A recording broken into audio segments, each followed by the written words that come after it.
My brother's son tossed my birthday cake onto the floor and said, "Go ahead, eat it from there." I stayed silent. That evening, Mom texted, "We've chosen to sever all contact. Stay away forever." My brother liked it. I replied, "Removing my name from every loan tomorrow." By midnight, the group chat flooded. 53 missed calls. My name is Alex. I'm 33. The older brother, a long-haul truck driver who knows every diner off. I 80 by the smell of the fryer. I sleep in a cab more than I sleep in a bed. I keep a thermos of black coffee, a paper atlas in the glove box, and a tiny notebook where I write miles, fuel, and little reminders like call tire place in Omaha.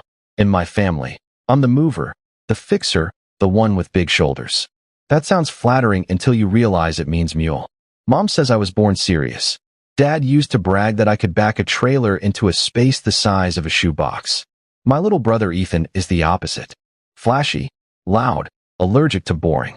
He makes messes and tells stories about the messes like they're adventures. People laugh. Mom says that's our golden boy. I'm the background. If a table needs to be carried, I carry it. If a bill needs a name, it's mine. This year, my birthday landed on a Saturday between runs. I had a 34-hour reset, so Mom insisted, "You can rest here, honey," which meant I'd be driving out to the suburbs instead of napping in the sleeper. I didn't argue. I brought a store cake because things are tight and Ethan forgot his wallet. I also brought paper plates because I always bring the thing that everyone forgets. Inside the house, it smelled like lemon cleaner and roast chicken. A plastic tablecloth with balloons was taped to the dining table. Ethan arrived late wearing sunglasses indoors carrying nothing and started a story about networking at a bar. His son Max, 5, ran around in socks with dinosaurs. I bought those socks last Christmas. He loves them. We did the song. I blew out the candles. I cut slices. I handed plates. The last piece had my name in blue frosting. I held it out for Max. "Happy birthday, buddy," I said. He looked at Ethan for a cue. Ethan smirked. Max took the plate in both hands, turned it over like a pancake, and dropped the cake. Spatter. Frosting on the tile, on my boot, on the dog's ear. Max giggled. Ethan laughed harder. "Eat it off the ground," Max said, bright and proud like he'd nailed the line. I didn't say a word. I stared at the mess. Mom gasped and then did the tiny laugh she does when she doesn't want conflict. Dad grunted something that meant nothing. Ethan shrugged. "Relax. He's joking." It wasn't the cake. It was the permission. It was the look in Ethan's eyes. Testing, daring. The same look I've seen when he asks for a tiny favor that turns into a monthly payment. I grabbed a roll of paper towels from the counter, knelt, and cleaned the floor. The dog tried to help. I wiped my boot. I stood up, rinsed my hands, and said, "It's fine." See, Ethan told Max Uncle Alex doesn't mind. Everyone moved on. Chicken, potatoes, nothing. Conversation, but something in my head clicked like a ratchet. Tight, one notch closer. When I put my jacket on to leave, Max waved. "Bye, Uncle." Sorry, his eyes were big. He's 5. He only repeats what he hears. "It's fine," I said again, and felt the word taste like metal. I drove back to the city with sugar drying on my boot. I parked the rig at the yard, climbed the ladder to the cab, and sat on the edge of the bunk. I looked at my hands. They were steady. The cab was quiet. It smelled like diesel, old coffee, and the pine tree air freshener I keep because it reminds me of the only place I ever rested as a kid. The truck with Dad, engine ticking, windows cracked. That night after I showered at the terminal and microwaved noodles in the lounge, I didn't know that Mom would text a sentence so formal it sounded like a letter from HR. I didn't know Ethan would tap a heart next to it, like a stamp. I didn't know my reply would light the family group chat like a blown transformer. I only knew the floor was clean and I was tired of being the mop. People always want the ending. They want the screenshot, the big line, the explosion, but it's never one explosion. It's years of small leaks. I started driving at 21. Local runs at first. By 25, I was doing long hauls. Me, a sleeper cab, miles clicking like a metronome. The money is not movie money, but it's steady. You get good at making numbers line up. Fuel per diem, motels sometimes. Repairs. Tires. Grown-up stuff. Boring stuff. My favorite kind. Ethan hated boring. He bounced between projects. A smoothie truck. A t-shirt brand. A crypto thing that ate his rent. Mom called them ventures. Dad called them rough patches. I called them my problem. The minute anyone said, "Your credit is better." First it was his car. No down payment. Bad history. Dealer needed a co-signer. Mom called me while I was outside a warehouse in Des Moines at 6 a.m. "Just sign." She said he'll pay. I was 26, half asleep, standing in a neon vest, holding a styrofoam cup. I signed. Ethan missed the second payment. The bank called me. I paid it so mine wouldn't get hit. Then it was a business card just for gas and supplies. Ethan said, "I'll manage it." He didn't. Late fees stacked like pallets. I didn't see the statements until they were read and loud. Mom cried. "We'll make it right." Nothing got made right. I called and got my name removed. Couldn't. It was a joint. I closed it to new charges and started paying it down while he kept saying he was between deposits. Then Dad's knee went bad. The hospital wanted a deposit. Time sensitive. I don't regret that one. I wired the cash. Dad cried. "You saved me, son." But years later, when I bring up any debt, someone always says, "After everything we did for you." And I want to ask what everything was besides groceries and school and yelling at me to mow the lawn. By 30, my name was welded to three things. Ethan's car loan, refinanced once to lower his payment, which I still ended up covering. A store card he opened right in front of me because they had a deal. He charged a TV for the living room. "We'll both use it at Mom's house," he said. "I don't live there." Then came a line of credit for inventory when the t-shirts were about to blow up. The shirts never blew up. The line did. Meanwhile, I drove nights, storms, mountain grades. Learned to nap in parking lots between reefer alarms. Learned which truck stops had decent showers and which smelled like wet socks.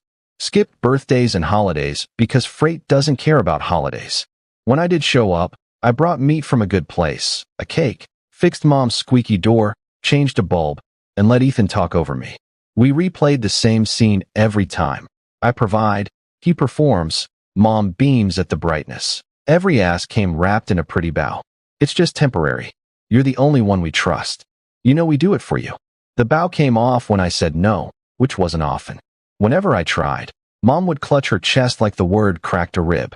"Family helps family," she'd say, which always meant me pushing the cart uphill while Ethan skated behind, hanging on to the handle. The year before the cake, Ethan's smoothie truck 2.0 needed a permit. He forgot a fee. Late penalties hit. He called at 10:08 a.m. While I was parked outside a warehouse in Bakersfield, reefer humming, my hours ticking down. "Bro, I need $1,200 by morning or they cancel the spot." "I'll pay you Friday. I won't have service Friday," I said. "I'll be in Wyoming. Just put it on the card. I'll handle it." The card was joint. There was no "I'll handle it." There was only me hearing the future in his voice. I sent it. Friday came and went. So did the next. The penalty showed up anyway. He'd already been late before he called. Max was born in the middle of that mess. I held him in the hospital while Ethan filmed a video for Instagram. "Welcome to the world, little king," he said, panning the camera to me. "This is the guy who'll teach you to change a tire." I smiled and kept quiet. I wanted to say, "This is the guy who pays for the tires you pop.as." Max grew. So did Ethan's bills. He loved gear. New stroller, top of the line. Then a gaming chair. Then a new phone for business. He'd slip and say, "Put it on our card," like my name wasn't welded to his impulse. I'd protest. He'd sulk. Mom would call. "Please, Alex. Your brother is trying. You know how he is." That I know exactly how he is. He knows how he is too. A man who treats trying like currency and expects change. There were small humiliations. Ethan joking at dinner about Alex and his little spreadsheets. Mom giggling. He likes to keep lists. The time he borrowed my GPS, phone signals are for peasants, and returned it sticky with soda. The time he used my fuel card because I left my wallet, triggering a fraud alert during a run and leaving me on the phone with dispatch at 3 a.m. explaining why my fuel showed up in a town I wasn't in. I started writing down every ask with dates. April 4th, $250, permit late fee. May 19th, $480, inventory emergency. June 2nd, $90. Can't get Max's meds till Friday. I sent that one with no questions. June 30th, $310. I'll Venmo you tonight. He didn't. Numbers don't have feelings, but mine started to carry emotions like bricks. On the road, you learn to pay attention to signs, A vibration before a blowout. A smell before a belt snaps. Family has signs too. Little tremors before the breakdown. The cake wasn't the breakdown. It was the siren test. We all heard it. We all kept eating chicken like nothing was burning. That night, parked at the yard, my phone buzzed at 9:47 p.m. Mom's text landed like a formal memo. We've chosen to sever all contact. Stay away forever. No context, no preface, just a verdict. I could see the fingerprints. Ethan writes in drama. Mom copies his voice. A second later, Ethan liked the message. A little red heart next to forever. Cute. I typed a reply and erased it. Typed another. Erased again. I paced the dim lounge next to a popcorn machine that never works. The words that stayed weren't a threat. They were a plan I'd been building quietly for months. Too afraid to say out loud. Removing my name from every loan tomorrow that I sent it. Set my phone face down. Made instant coffee. Didn't turn it over when it buzzed. Watched the clock tick toward midnight while the screen lit up like a beacon I refused to see. AT 12:54 a.m. Curiosity won once. I flipped it. The group chat was on fire. 53 missed calls. The same numbers, over and over. Answer. Mom, what does that mean? Dad, Ethan, you can't. Then you won't. Then you better not. Then a voice memo. I didn't listen. I put the phone back down. The cab hummed. I pulled the curtain. Slept like someone had quietly moved a pallet off my chest. Banks smell like paper and tired coffee. I walked in at 8:59 a.m. with my folder, built it on breaks at truck stops, printouts, contract numbers, policies I'd read. When they called me up, I asked for a specialist. A woman named Carla sat me down. How can I help? She said. I need to start removal wherever the policy allows. Co-signer, guarantor, joint. I know the rules. I'm here to follow them. She nodded. We'll go one by one. We did the car loan first. I could request removal, but Ethan would have to qualify solo or find a substitute co-signer. The line of credit. I could revoke the guarantee with written notice, trigger a review, freeze increases. The joint store card. I could close it to new charges and set a payoff plan that I initialed. I signed. Carla stamped. Every stamp sounded like a door latch. My phone buzzed nonstop. I let it. Carla slid me copies. You're doing the right thing, Carla said, voice like an old bridge that's seen floods. And I left the bank and drove to my parents' house, knowing the show would be there. Mom opened the door before I knocked. Inside, the TV was off. Dad sat clenched. Ethan paced with his phone like a weapon. Explain yourself, Mom said. I followed policy, I said. I'm removing myself from things I never should have been in. Ethan laughed. You're soft. This isn't about cake, I said. And I'm not soft. I'm done. Dad tried reason. Son, be practical. If I step away, my brother's credit is his, I said. Like mine is mine. Mom's eyes hardened. We raised you better. You raised me to work, I said. To fix. You turned that into my job title. Ethan pointed. You loved being the hero. No, I said.